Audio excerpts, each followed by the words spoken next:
What's going on, it's the RapNerd, and I just got out of seeing Abigail, the latest film directed by Radio Silence.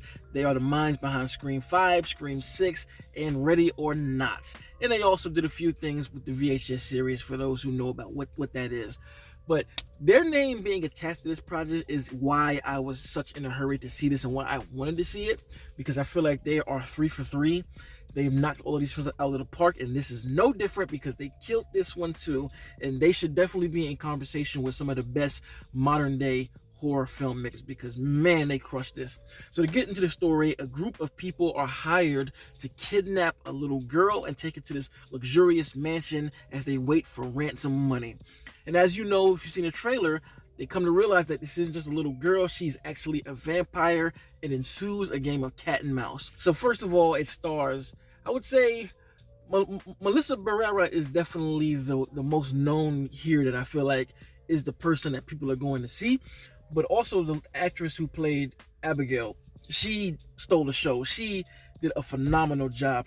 Her having to cut the switch on from being this innocent little girl at the beginning of the film, like she plays it so close to the chest that I actually felt bad for the way that she was getting treated, knowing damn well what she is. But she did such an incredible job, you literally forget that she's a vampire in the beginning.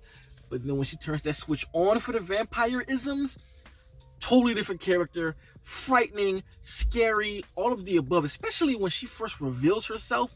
She does this thing straight out of an 80s horror flick where she's laying on the ground and she just sits up regularly, but her face is just contorted and I love what they did with the makeup, and I don't know if they did anything in post, but the facial features, the way they handled it kind of reminded me of 30 Days of Night, where it still looks kind of humanish, but there are little tweaks to the face to make it just look like something that's recognizable and not recognizable at the same time. So that's terrifying whenever they go that route. And man, it's an ensemble cast, like I mentioned earlier. Melissa Barrera, Kevin Durant's in here, and I really like him as an actor. Dan Stevens is in here. Catherine Newton is in the film too.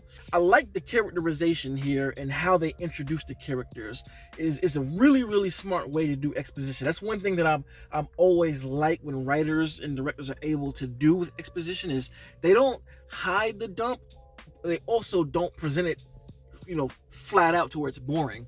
At the beginning of the film, it's established amongst this group that nobody knows who each other is. Nobody knows each other's names because, of course, this is an illegal job. You're stealing a kid from somebody who's wealthy. So, of course, you don't want any names to be tied to this. But as they're waiting, they kind of have a guessing game. And Melissa's character, she guesses everyone's characterization. So she's able to look at everyone and be like, you're this kind of person, you're that kind of person. And then not only does it say a lot about these characters, but it says a lot about herself because she's able to do that.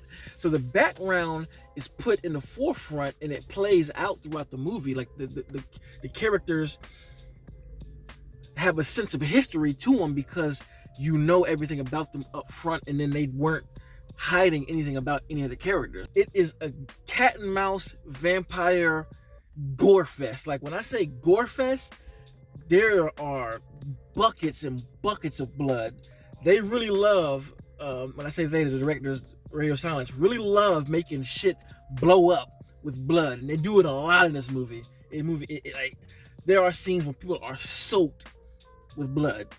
And that actually made me smile because I wasn't expecting the film to go that way. And not because it's something that Radio Silence doesn't do, because if you've seen both Scream films and if you've seen Ready or Not, it's bloody as hell for many reasons, but I guess I don't know why I didn't really expect it. I mean, it's a vampire movie, so the fact that it has gallons of blood makes a lot of sense. And what I do love about the film too is the story and the narrative. Like it's a lot of back and forth with where you stand in the film. You're presented, the film in this way. Like I said, when you first get into it, you kind of feel sorry for the little girl because she's portraying a little girl. Then the tide changes when she becomes a vampire. But then there are more things that get set up in this movie as you go on that, again, change the dynamic. And it's a nice back and forth. And what I also do love, the vampire lore here, like it's a very creative take on things that we do know in regards to vampires.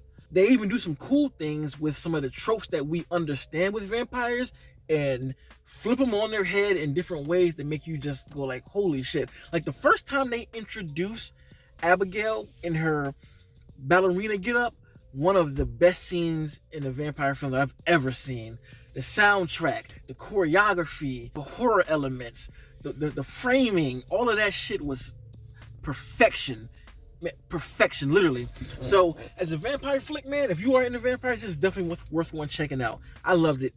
I loved every single moment of this film, and I love that it kept me guessing as to where it was gonna go, because it being in one location, you really do think it's gonna go one way, but it ends up not going that way. It goes back and forth, and I was gripping my seat, wondering like, how is this gonna end?